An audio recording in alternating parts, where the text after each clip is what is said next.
Okay, so basically I shall be speaking about the equilibrium equations of continuum mechanics, and the topic will consist of two parts. One of them will be a divergence theorem for very, very general stress fields, or say heat flux vector fields. And the other one will be a generalization of the classical tetrahedron argument to the level of generality I'm going to speak about. So we know the situation very well. We have a continuous body. The fundamental discovery of Cauchy in 1823 was the description of the structure of forces in a continuous body. The main object which he discovered is the stress tensor T, and its meaning is that if you draw a small area in a continuous body, then the force transmitted through this area is given by the integral over the area of T times the normal to the body and integrated with respect to area. So this is the description. We have this component form, which I am not going to use anymore. Okay, so his basic assumptions was that the force in a the density of the force over a surface depends only on the normal to that surface, and what's important is the balance law, which assumes that the traction over the boundary of the body integrated along the boundary plus the body force is equal to 0, and then he used the fact that the integral on the left, the first integral, converges to 0 if you shrink the fundamental tetrahedron in a different rate than the body force. We all know this argument. Then it took, if we know that the density of the force, this T, is given by T times N, then the balance of forces looks like this. And it took Cauchy 5 years to make a local counterpart of this equation, which is divergence of T plus B is equal to 0, where the divergence is defined in the usual way. Well, his assumptions, his paper, despite of the fact that he introduced this epsilon delta formalism in analysis, his paper is not particularly explicit and clear, so it's not easy to exactly describe his assumption, but basically he uses continuity, differentiability, and boundedness. But of course we know that in continuum mechanics there are situations. Thank you very much.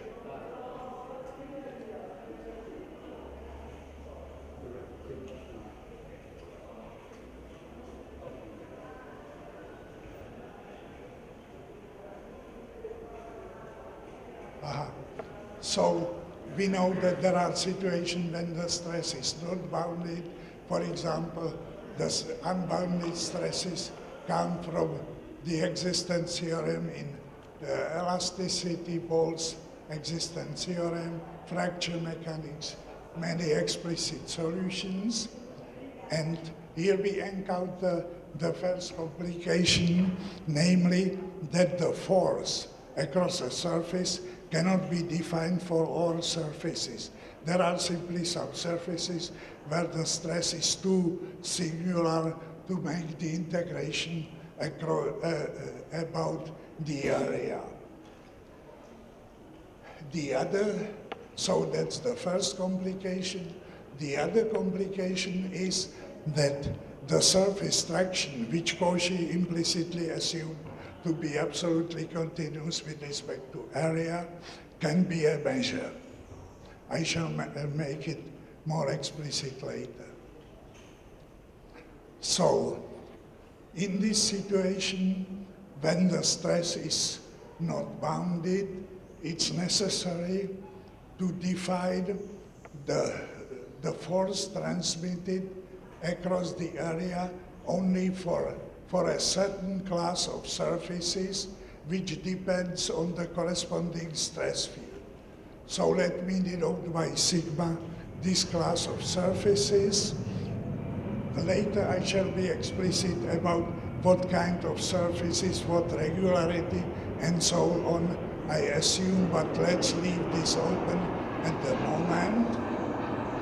And then it's possible to show if the stress is, say, integrable in the absolute value of, with respect to volume, then that there exists a function h which is integrable such that you can define the force across the area for every area such that the integral over A with respect to area is finite. So the function is integrable with respect to volume, but the force can be defined only for a smaller class of surfaces. It's possible to show, if you take one surface, then for almost every translation of this surface, this condition is satisfied.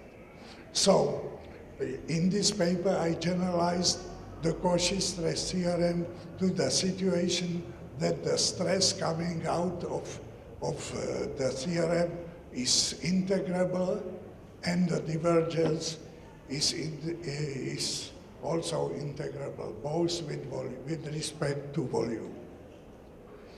The other complication was the corresponding surface traction. It's due to Paolo Podio-Giudoli, and he considered Flamand solution, which is this. You take a half space and you have a concentrated force F acting on the boundary, which is flat. Then the corresponding solution, one of the many, of course, is given by this expression here.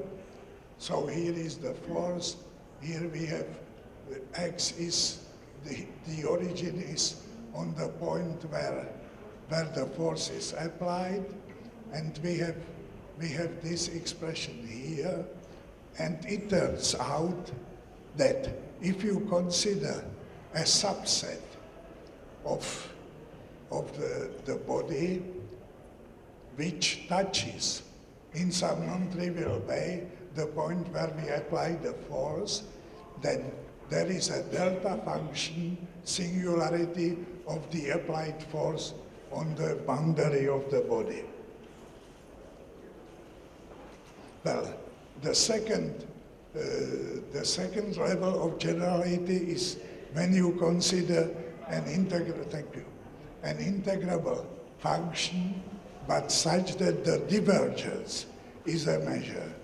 A measure is simply countably additive set function, but the basic idea is that there can be concentrations of the divergence across surfaces, lines, and such things. For example, if one considers a shock wave, then one has two different limits of the stress across the singular surface S, and in that case, there will be a surface delta singularity in the divergence. So the divergence, put in mathematically, consists of the absolutely continuous part, which is just the divergence taken by the differential expression, plus a singular part concentrated on the surface, which consists of the jump of the normal component of the jump of the stress concentrated on the surface in a delta function manner, that is to say, area measure restricted to the surface.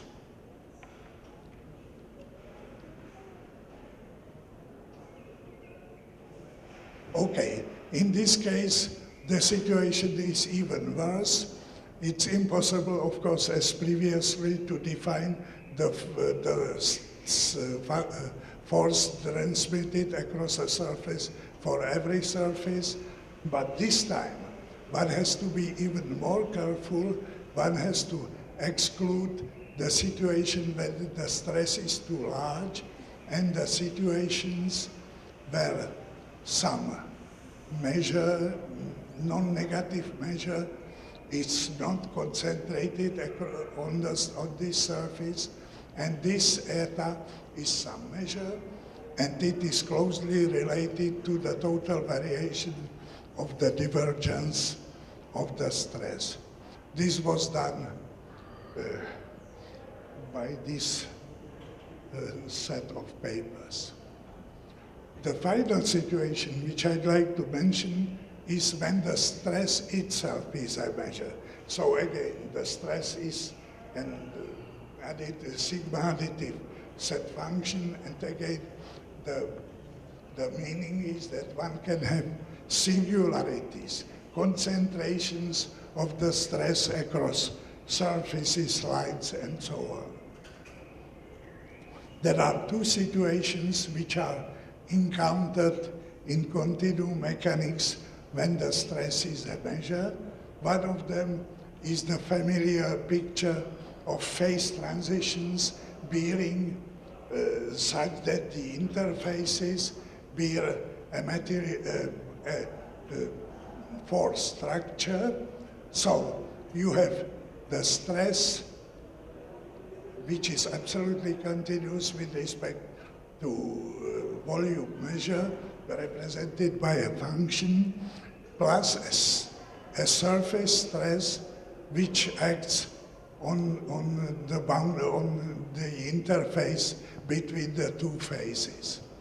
Traditionally, this situation is described as two different objects. One of them is the stress inside the body, and the other one on the interface. But it's possible to consider it as one single object consisting of the absolutely continuous part plus the singular part which has some density, the surface traction, plus the area restricted to the interface. The other situation where we encounter stresses concentrated on surfaces represented by measures is masonry bodies. Masonry bodies are bodies which are given by a nonlinear small strains constitutive equation such that the stress is always negative definite. If you take a brick, you can compress it, but you cannot pull it. Now, in this situation, if you have a body made of such a material, there are loads applied to the body such that the body under these loads collapses. That is a simple answer how this is actually not too, say, intuitive, but the mathematical answer is simple. If B is the body force applied to the masonry body, if S is the force along the boundary of the body, then the body will not collapse if you are able to find a square integrable stress field which satisfies this weak form of the equilibrium equation, or say, principle of virtual work. This stress is not given by the constitutive equation of the body. This is simply only a square integrable functions. In concrete situations, when you have a given body force like gravity and applied forces, it's, I would say, counterintuitive to find such stresses. The situation is very much simplified if you pass from square integrable stress field to stress fields which are represented by a measure. Like here we have a bridge, we have an applied force, suppose no gravity, and if we are able to find a curve, in this case a parabola, such that you have a stress concentrated along this parabola plus a trivial homogeneous stress here which transmits this load here, then if this curve is inside the body, the bridge is not going to collapse.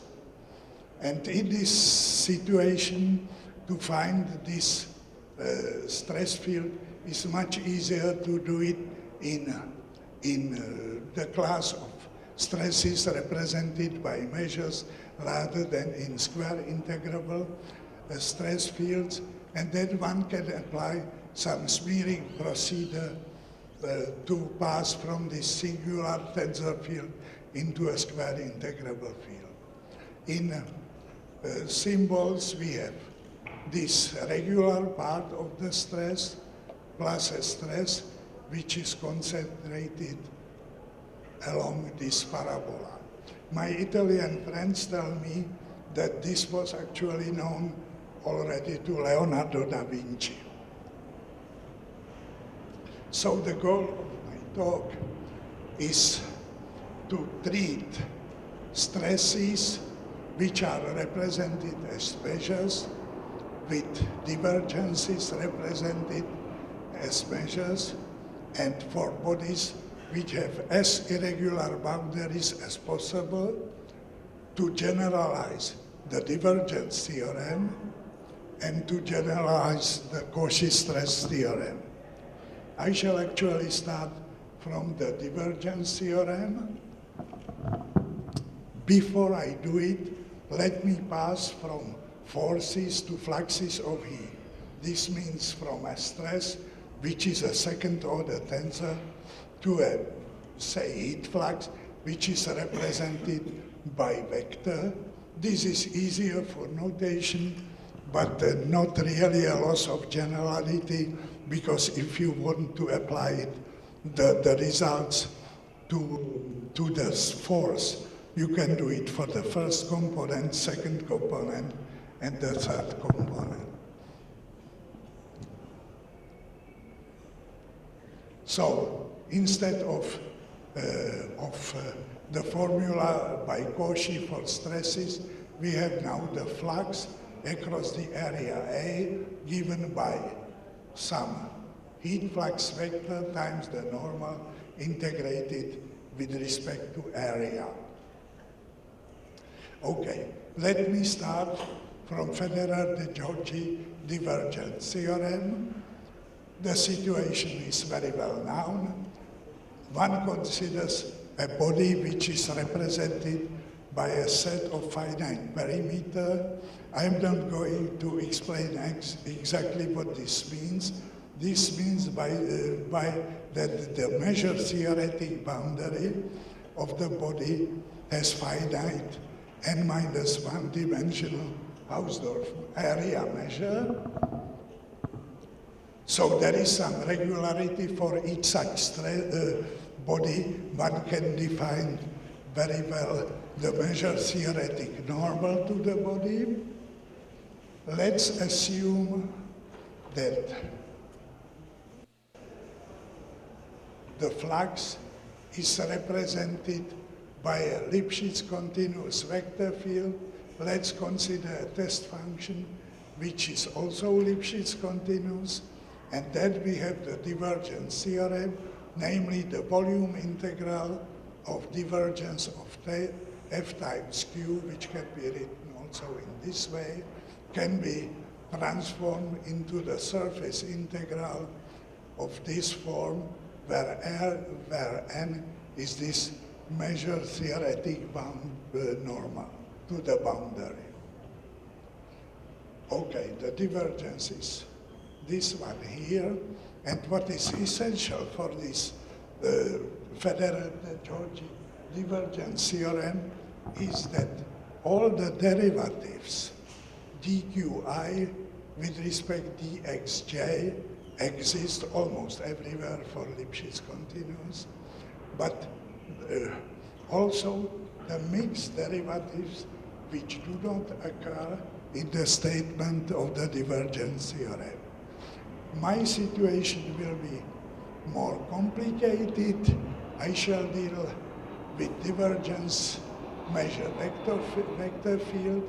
So this is an object Q, which is a measure with values in the n-dimensional space, such that its weak divergence given by this equation is represented by measure. So this is a measure, vector valued measure, and this divergence is a scalar valued measure. And if one takes a test function and with compact support smooth and takes the derivative gradient, integrated with respect to the measure, can be transformed into the integral of not the derivative but of phi, but now integrated with respect to this measure. This divergence of Q is the weak divergence of Q, and it represents basically, if I return to the situation where we have the flux of vector, this will be volume force source of heat. This notion of divergence measure vector field was introduced in a fundamental paper by Chen and Fried about 15 years ago. Let me denote by this symbol the set of all divergence measure vector fields. Well, here we have the situation absolutely different from Federer-Georgi, because here we have the information only about the sum of these three partial derivatives. We have no information about the mixed derivative, and here we do not know anything about the individual derivatives in this expression. They can be the distribution of higher order, and they can cancel in this sum. So it's possible to describe the structure of divergence measure vector fields. We have a structure theorem which is analogous to the derivative of function of bounded variation, namely Q can be written by a sum of three terms. One of them is concentrated on curves, on one-dimensional curves, interpreted as countably H1 rectifiable set. So this is this M, and we have this density. Then there is a diffuse or Cantor part. This Cantor part is still absolutely continuous with respect to Lebesgue's measure, but is diffuse with respect to Hausdorff one-dimensional measure, in the sense if you take a set of finite Hausdorff one-dimensional measure, then this Q C vanishes on that. So that's, I'm not going to use this fact anymore. That was stated only for curiosity. The second thing which I should like to mention about divergence measure vector field is that it's possible to make a product of f times q, where f is a Lipschitz function, such that this f times q is a divergence measure vector field. That's very non-trivial. And we have the classical formula for the divergence of this product, where this is a kind of product which coincides with the classical product of the derivative times q when f is continuously differentiable. But generally, f is defined only Lebesgue almost everywhere, and this is a measure which can have singular values, so one has to be careful in defining this. Let me skip this preceding. One of the facts which I'm going to use in my proof is what I call the homotopy formula, and this is this formula here, or written without argument is here. We have this anti-commutation between some operation h and diff, and this h operator is the homotopy, and it's given by the convolution for some scalar valued measure with the Newton or Coulomb force. Here Kn is the volume of n-dimensional unit sphere in Rn. So we have in the dimension 3, we have the power x to y minus x to power 2, rather than the Newton potential would have y minus x to power 1. One can define the homotopy in the same way for the vector fields. Again, here you have a convolution, but this time you have to take a vector product, and if you use the operation suggested by this formula, you recover back the original divergence measure vector field. The point of this formula is that even if divergence of Q and Q are measures, that these homotopies are locally integrable functions, which makes the analysis much simpler.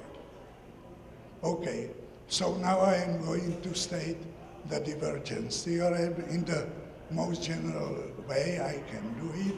So let's consider a set in Rn which is such irregular, so irregular that the normal to the boundary of the set cannot be defined. So this is this picture here. And then the divergence theorem says, if you take a set B which coincides with all points of density of this set, and if you take a divergence vector field, then there exists a bounded linear functional NBQ, which is defined on Lipschitz continuous functions on the boundary of B.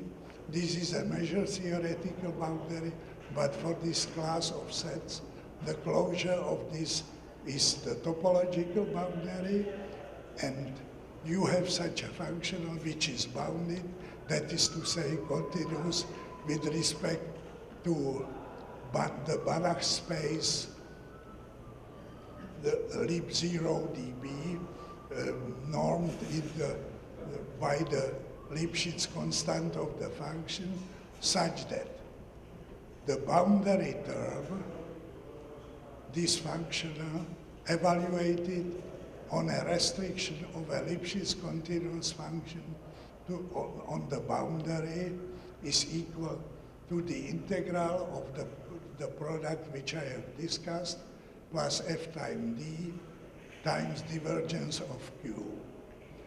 This functional n is the normal trace of q on b, and it's a substitute for the classical expression q times n.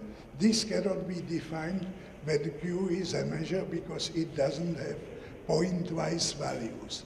So in this case, in the classical case, one obtains that this expression is equal to f times q times n. Instead of this, in the general situation where we do not have n, we have just only this functional here.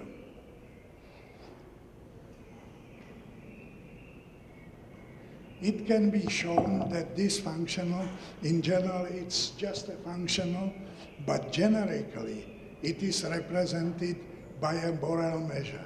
If you consider subsets of this set, of having distance, say, epsilon from the boundary, then for L1, almost every epsilon, this functional is represented by an integration with respect to measure.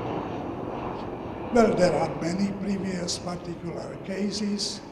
One of them is when the flux is represented by a bounded function defined on a neighborhood B tilde of B, and if divergence is a measure, then it turns out that the trace functional is given by the integration of some density function T with respect to area. This was published here, and there is a different proof by Chen, Torres, and Fried, which was given later. Generically, still in the situation when the vector field is bounded, we have the product Q times N. A subspecial case was when B has a Lipschitzian boundary, then this is actually very old result by Anzelotti. Then there is another case when B has Lipschitz deformable boundary and Q is represented by a function from LP, then it is possible to show that this normal trace can be interpreted as a continuous linear function on this fractional Sobolev space on the boundary. Another particular case, the first one actually in this series, is then when Q is L2 and divergence is in L2, then the boundary function is a continuous linear function from W minus 2.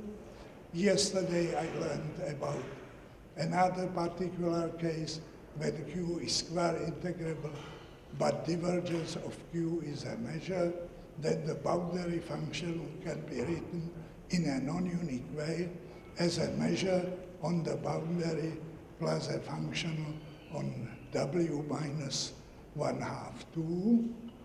And finally, I'd like to mention the situation when you have a set B, generally without a boundary like the picture which I showed you, but when Q is a bounded function and divergence of Q is a bounded function, then this function N of B can be localized to give rise to a finitely additive set function on a Boolean algebra of parts of the boundary. So in the general case, when you have the boundary function, you cannot say how much is a flux across a part of the boundary of the body. But in this special situation, it is possible. Okay, I wanted to show you one example of a set where you have irregular boundary. Let me do it. Von Koch snowflake is a set which is constructed in the following way. You start from a triangle, then you remove the middle third, replace it by the other two sides of equilateral triangle and do it along the boundary. Then you do the same with the straight parts of the preceding and so on. And if you take a union of these sets, then you obtain a set which has a very irregular boundary in the sense that its length is infinite and it's impossible to define a normal. It's possible to parameterize the the boundary by a continuous function, which is continuous, nowhere differentiable, and its total variation is infinite. Let's calculate a heat flux across a part of the boundary of this complicated set. Let's consider, say, this interval here. So we use the parametrization of the preceding steps of the formulations. Let me denote this parametrization by Ji. Then we have to take a product of Q times N. N is the orthogonal, the vector of the same length as derivative of G, but orthogonal. So we have to calculate these integrals. And it turns out that these integrals along the approximating sets converge to a function which is finite, but such that the integrals of the absolute values of the same flux goes to infinity. This is thanks to the fact that there is a lot of cancellation. The flux enters, leaves the boundary of the body. Okay, so for the first approximation, the flux, let's suppose that Q is constant 0, 1, 0, is this function. For the second approximation, this, third, this, and you obtain more and more complicated oscillating function, which has a limit, which is given by a continuous function, but it's nowhere differentiable. Okay, the last thing which I'm going to mention is the Cauchy stress theorem on the level of generality of divergence measure vector fields. And here I am going first to mention the Cauchy stress theorem due to Gertin and Martins. So let sigma be S be a set of planar polyhedra. Let B be the set of n-dimensional polyhedral bodies. Then a Cauchy flux, simply the flux of heat, is a function defined on the surfaces with real values, which is additive in the normal way, and which is bounded in two different ways. One of them is that the flux across the surface A, across a planar polyhedra, is bounded by some constant B times the area of that polyhedra. That's natural and implicit in Cauchy's work. And the other one is the replacement of the balance equation, which Cauchy uses, and says that if one take a body B, which is a dimensional polyhedral body, then the flux across the boundary of this body is bounded by the volume of this body. And the answer by Gertin and Martins is that each such a bounded Cauchy flux is in one-to-one correspondence with a vector field Q, which is bounded and whose divergence is also bounded. This is actually due to Zimmer, such that the flux across a surface A is a limit when you take a modification of the flux function, which can be discontinuous, multiplied by the normal, and let this modification parameter go to 0. The other way to state it, that we have the classical Cauchy formula, but unfortunately this formula does not hold for every A from the set of planar polyhedra, but there is a nasty exceptional set N such that the which depends on the flux vector or eventually on F, such that this formula holds for every P which intersects this nasty set on a set of area 0. So, as I say, the authors are these two.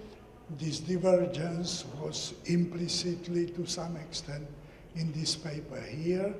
And there is another paper by Rodney and Segev, which discovered a relationship of this question of Cauchy flux with the structure of flat cochains in Whitney's integration theory. In fact, I'm not going to describe Whitney's theory, but in fact, there is in this theory where you describe the functions of the set of flat chains, there is a point which is essentially Cauchy's tetrahedron argument. For the authors, which is Wolf, not down at that time. This was discovered by these two. And finally, I want to mention unbounded Cauchy fluxes, the Cauchy fluxes which result in stress field or heat flux fields represented by divergence measure vector fields. Let me denote by TAM a translation of a set M by A in Rn, the same for a function measure and so on. Let me denote by Q bar, the bar Q, the total variation of the measure Q. And let me introduce the important, the basic concept for my notion of unbounded Cauchy flux, which I call R-dimensional content of a measure of a Borel measure phi. So suppose that phi is a Borel measure, you can modify it, you obtain a C infinity function, and by definition, the allowed R-dimensional content of this measure in the set M is simply given by this formula here. This is limes inferior of the modification where you integrate, here we have R, with respect to R-dimensional Hausdorff measure. This is a concept which I shall use for the formulation of the boundedness conditions in the Cauchy flux. And let me say that if you take for this measure, Lebesgue measure, and if you take R, arbitrary, say integer, then the R-dimensional content of Lebesgue's measure is R-dimensional Hausdorff measure. And the definition of the unbounded flux is that it's a function defined on a set of polyhedra such that if you take such on a set D, if you take any polyhedra, then for almost every translation, it will belong to D. In the case of bounded, we have that it belongs to the domain for every A, and F evaluated on this is Ln measurable function. Secondly, it has to be additive. Thirdly, we have the boundedness condition, which is the analog of the area boundedness condition of Curtin and Martins. Namely, there exists a measure theta such that we have this inequality for the n-1 dimensional content of this measure. And then we have the volume boundedness. There exists a measure eta such that the flux across almost every translation of a body of the polyhedra is bounded by this this expression here. And the answer is that each unbounded Cauchy flux is in one-to-one correspondence with a divergence measure vector field, such that for almost every translation of A, you have this classical formulation of Cauchy, where you have to replace the pointwise values, which do not exist because it's a measure, by a modification. Then okay, so this was classical Gertin's Bartitz plus Zima, then L1 case, measure case for the divergence, and finally this one.